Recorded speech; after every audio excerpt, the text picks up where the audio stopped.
Aujourd'hui, je suis prof à l'école d'ingénieurs à Bienne. Je le suis depuis 2011. L'accident, je l'ai eu en 2013. Avant, je travaillais dans l'industrie pendant 15 ans. Ça veut dire que je suis venu dans le monde de l'handicap avec des compétences d'ingénieur et une expérience aussi de sport. Quand je suis venu dans le monde de l'handicap à cause de l'accident, j'ai revu les choses qu'on me proposait. Par exemple, je prends un exemple tout simple, le handbike qui se pédale comme ça, alors qu'à l'origine, il se pédalait pas de cette manière-là.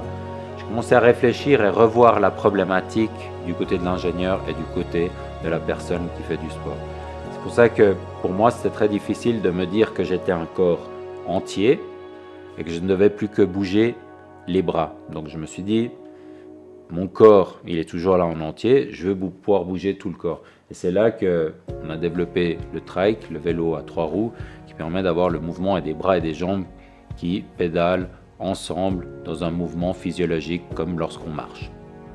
Avoir une idée dans la tête, c'est déjà une chose. Ensuite, réaliser un premier prototype, c'était le deuxième pas qu'il m'a fallu faire. Je l'ai fait avec des amis, avec des gens que je connaissais, les gens de l'industrie. Et après, la troisième étape, c'est de l'intégrer dans un processus de produit pour des clients. Et là, la Fondation Suisse pour Paraplégiques est intervenue pour rendre cela possible. Et aujourd'hui, on a déjà une deuxième série de 50 vélos qui sont produits. Et la Recherche Suisse pour Paraplégiques est intervenue dernièrement. On travaille ensemble maintenant sur une étude avec d'autres personnes à mobilité réduite qui essayent le trike, cadré par des personnes de la Recherche Suisse pour Paraplégiques pour justement voir quel est l'impact chez ces personnes-là quand ils utilisent le trike.